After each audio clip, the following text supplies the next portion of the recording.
So as I was saying, I would need my ACT score to also be 1.6 standard deviations above the mean. Now, our mean for the ACT is 20.8, and then the standard deviation is 4.8. Now at this point, this is just going to be an algebra problem, so I want to just go ahead and solve for x. Now just a review of algebra, right? So if I want to get x by itself, the first thing I'm going to do, I'm going to go ahead and get rid of that fraction because I hate fractions. So I'm going to multiply by 4.8. Whatever I do to the other side, I got to do I'll make sure that I maintain the equality, right? So whatever I do to one side, do to the other side. This goes away, and now I have 4.8 times 1.6. So on the calculator, 4.8 times 1.6, we get 7.68, which is equal to x minus 20.8. And at this point, the next step would just be adding 20.8 on both sides. And we are going to be getting 28.48, okay? And so ultimately, the score that we need to be able to get a competitive ACT score for this college would be a 28.48, okay? Now, the normal model. So we have talked about how you can use z-score to be able to talk about how far away a specific observed value is from the mean.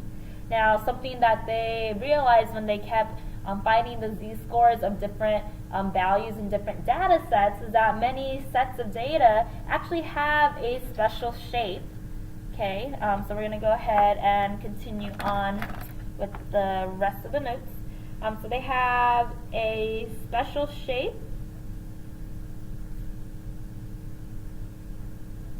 that we call normal. Okay, now something about normal curves is that they are symmetric and unimodal, and there are times when it has been referred to as bell shape, or you might see that someone might describe it as mound shape. Okay, now examples of this would be test scores, right? So these take up a normal model. Heights can do the same thing, and weights. Okay, now this bell-shaped curve, right? So it might be familiar to you if you're thinking about the bell curve. That is going to be a normal model, a normal distribution. Okay, so I'm going to go ahead and move on to the next part of the notes. Okay, so how we model this data with the normal model.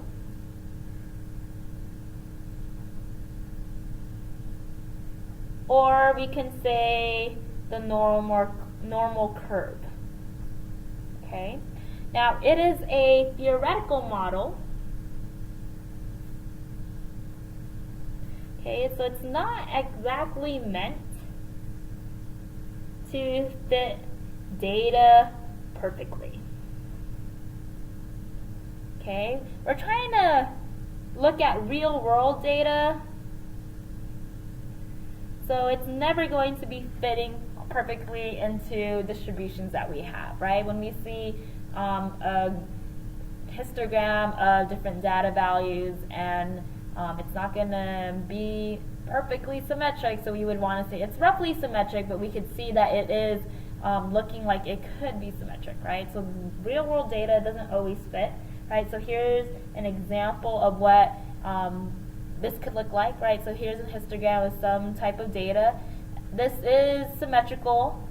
It is unimodal, right? It is kind of forming into that bell-shaped curve, right? But we see that it's not completely perfect, but it's like close enough so that we can say that it is something that we can base the normal model off of, okay? Now the normal model is based on parameters. Okay, it's like the mean and standard deviation, and not summary statistics of a sample. Right?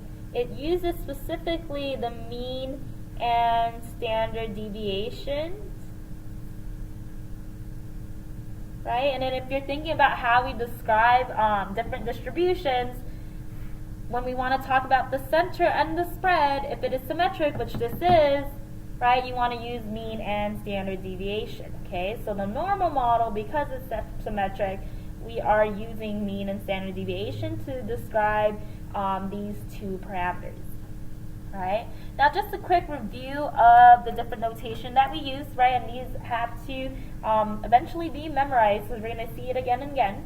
So when we are looking at samples, right, and we then refer to these different values as statistics, okay? And so we can have x bar representing the mean. For standard deviation, the sample standard deviation, we use S. And then for the population, when we know what the true mean is, we're going to use me. When we know what the true standard deviation, not me, we're going to use mu. If we know what the true standard deviation is, then we'll use sigma. Okay? Now, with statistics, when we're just taking the sample and trying to get information, the different graphs that we can use are the ones that we are familiar with, right? So we could use box plots, we can use histograms, dot plots, etc., all the different ones that we talked about. For parameters, when we're talking specifically about the population, like we know exactly what the true population is, what the true standard deviation is, that every single data value that's possible is in the inside of whatever picture you're trying to draw, then it's going to take up a smooth curve. Okay?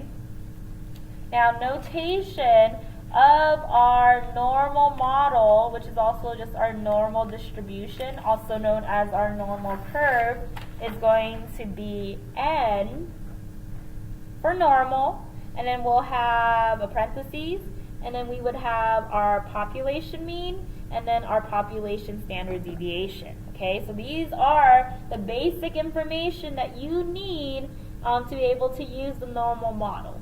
Right, so I'm going to go ahead and just label that, right? So here's our population mean,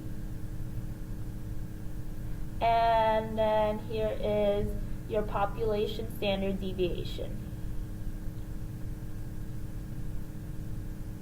Okay, now we saw what the normal model looked like relative to real world data.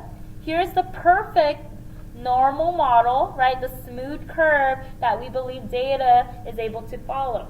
Now, if you're examining what this looks like, right, we have the mean right in the middle, right, so there is mu, and then what we have is that we have all the values that are above the mean, okay, and then we have all the values that are below the mean. What we see is that we have -3, -2, -1, right? That negative, again, means below, and then we have 1, 2, and 3, so we know that's going to be above the mean. All right? Now, because this is symmetric, we know, right, that there are 50% of the data that is above the mean, and there's 50% of the data that's going to be below the mean. Right? Now, how this is sectioned out, whatever the standard deviation is, right, so from the mean to this first line right here, 1 standard deviation above the mean. From here to over here, we are going to be 2 standard deviations above the mean. And then from over here, we're going to be 3 standard deviations above the mean. Okay? From the mean to down over here, that's 1 standard deviation below the mean. This is 2 standard deviations below the mean. And then here, we are at 3 standard deviations below the mean. Now, if you remembered from the first page, I said that it is pretty unusual, right, if you are more than 2 standard deviations above or below the mean, right? The absolute value of your z-score is more than 2. And so that's saying that if you have a standard deviation that's above 2, you would fall into this part of the curve, right, which is a very small section. Or you would fall over here if you were below, right? If you were below more than 2 standard deviations, you would fall over here, which is going to have less of the values, Okay, so then that means that if you're over here, you're going to be pretty rare. So that's what we're saying. Okay, now we have a very important rule that you're going to need to memorize, right? So this is not going to be on your formula sheet or anything like that. It's called the empirical rule, right? Now the other name for this rule is the 68, 95, and 99.7% rule, okay?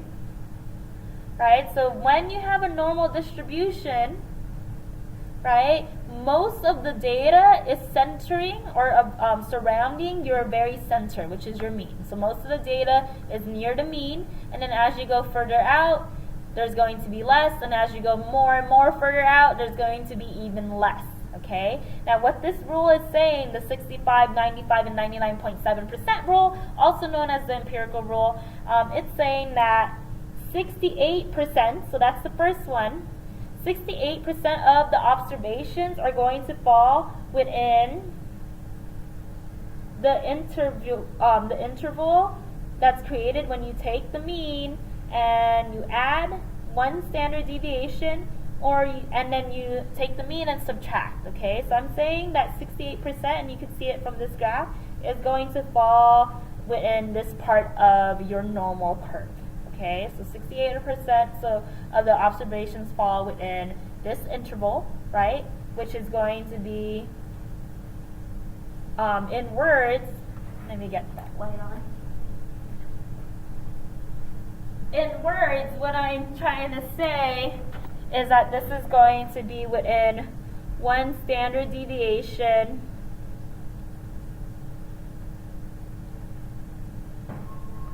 away from the mean. Okay, and this could be above and below, right? So one standard deviation above and below. Now, the 95% is saying that 95% of the observations fall within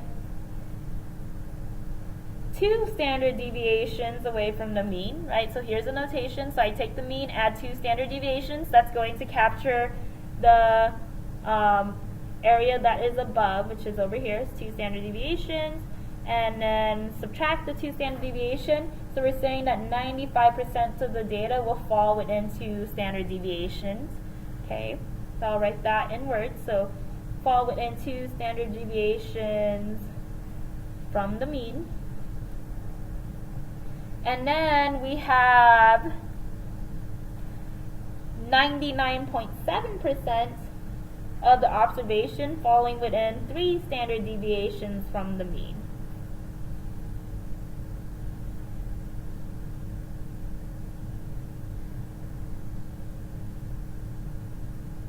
Okay, now let's go back to what we have been talking about since the first page. So I said that when your z-score, right, is more than 2 standard deviations, or is greater than 2, then you're very rare. Okay, now z-score is the amount of standard deviations you are away from the mean. All right, so if you have a z-score of 2, that's telling you that you are falling right over here. Okay, you're 2 standard deviations above the mean, right? Now, 2 standard deviations below the mean would be over here, okay? And so 95% of the data is going to be falling within this interval, okay? Which means, right, if 95% of the data is over here, that means that you have 5% that is filling in this area right here, okay, in total, 5%.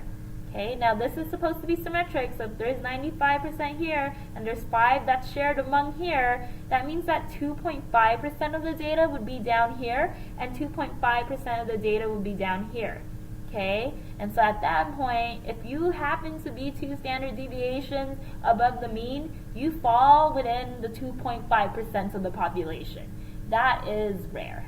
Alright, now if you think about being 3 standard deviations above the mean or below the mean, right? So within 3 standard deviations, so from here to here, 99.7% of the data fall in here.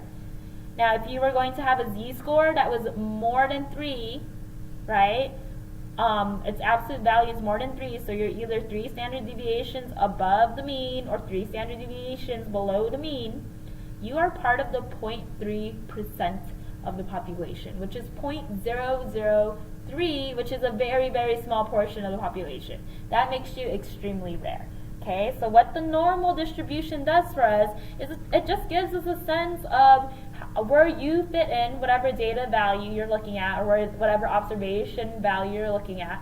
Where does that fit in with the rest of your data? Is it something that's extremely common, that there's a lot of the data that is falling there, so you're not that unusual, or is it data that is extremely rare? Okay, so now that we have a better understanding of the normal curve, we're going to go ahead and do some examples to see how this is going to be put into use, right? So here is our first example. Suppose scores on an IQ test can be modeled normally with a mean of 100 points. Okay, so I'm going to go ahead and label that. So I have a mean of 100 points. And I have a standard deviation of 16 points. So there is mu and there is sigma. The first thing I'm going to do is draw and label the normal model. Now, using the notation from the previous page, right, I have n for normal, okay, and then my mean is 100 and my standard deviation is 16. All right. Now I am able to fit this into my normal model. So here's how you want to draw it out. Alright, so first I'm going to just go ahead and draw that bar. Then I'm going to go ahead and make my symmetric and unimodal curve. Right, my best rendition of it, because I'm not that good of a drawer. Okay, so there's my normal curve, the best that I can do. Now, in the very middle is where you are supposed to have your mean. So our mean is 100. Now, when you're drawing the normal curve, you want to draw up to 3 standard deviations above, and then you want to draw up to 3 standard deviations below. Okay, so I'm going to go ahead and put this right here. So there's 1 standard deviation above, 2 standard deviations above, 3 standard deviations above, and then I have 1 standard deviation below, right? Trying to make it symmetric.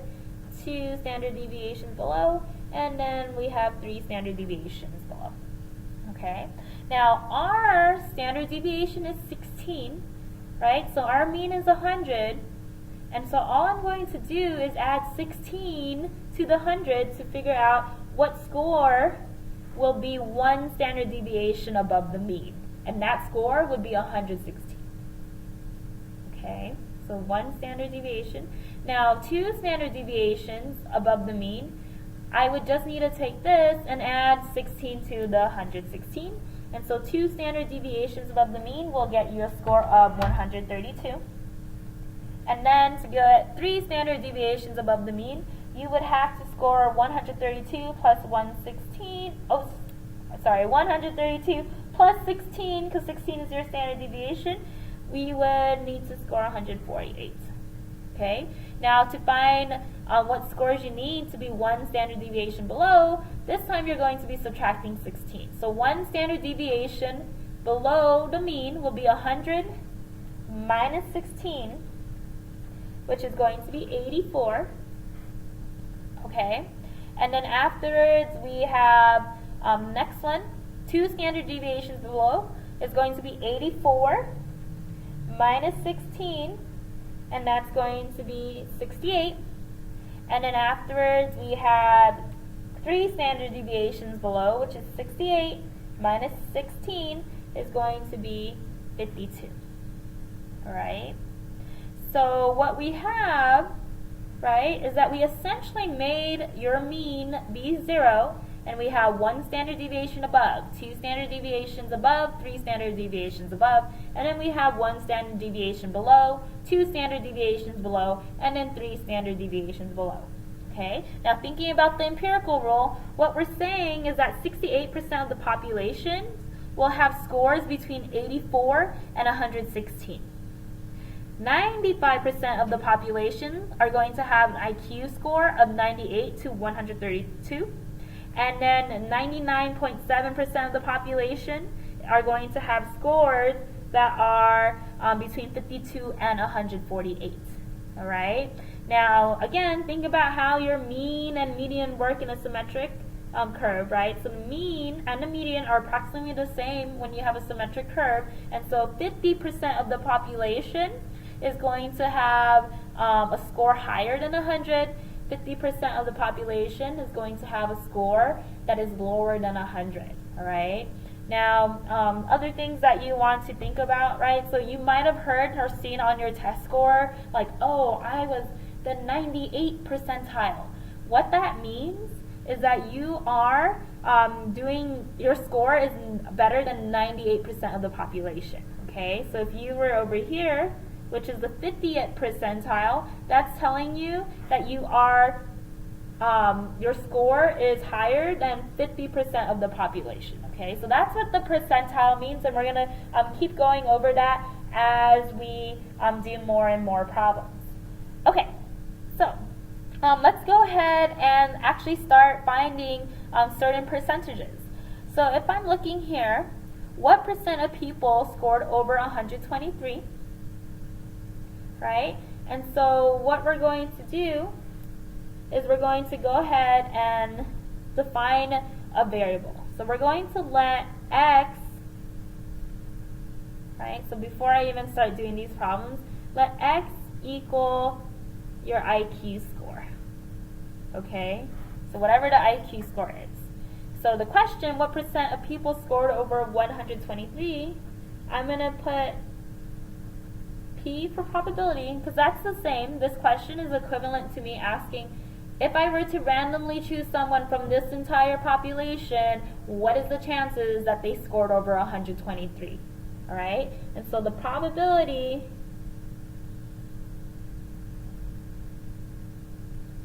that I find a IQ score of someone that is greater than 123. Okay, so this is the problem that I am trying to do. Now here's how I approach each problem. So I want to always illustrate it as a picture to understand what it is that I'm looking for. Now I'm going to just push the paper back down here. The area under this curve is 1. So it has an area of 100%. And so whatever I shade in is going to be the percentage of people who happen to have that data value, in particular for us, who happen to have this particular IQ score. Okay, so if I shade that in. And so if I were to just sketch this out again, right, so this is the main one, has all the information for us. 123 is going to be above average. Okay, now if I'm going to be mapping it out, it looks like it's between 1 and 2 standard deviations. Okay, so I'm just going to put it right here, right, just sketching it. This is where 123 is. So I want the percent of people who scored over 123, and so what that's telling me is that I want the area under this part of the curve, okay, if I wanted to find that percentage. Now, for me to be able to find that, I need to find the z-score of this particular value of 123, okay? So that's why we started off with z-score. And so z-score, the formula for it again, so I'm going to just write it down so that we have it in mind. Again, you do have to memorize this. So I have my observation minus the mean over our standard deviation, okay? So my z-score is observation I'm interested in. This is my parameter of interest, is 123, right? So I want to know what percent of people scored over 123. So let me find that z-score. I'm going to go ahead and subtract the mean, which is 100. And then I'm going to divide by the standard deviation, which is 16. Okay, and then what I have, so 123 minus 100 divided by 16.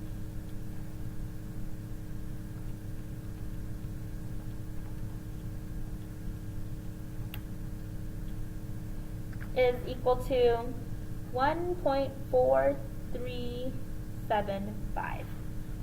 Okay? So, that number, right, our z-score is saying that getting the score, an IQ score of 123, right, specifically 123, right, is going to be 1.4375 standard deviations above the mean. Now, what you are going to do now, so I will give you this paper tomorrow, is we need to find the area above that particular z-score. So, in your textbooks, in one of the appendices, and then again I'm going to give you the sheet tomorrow, we have this graph right here. Alright? Now what this is, what I have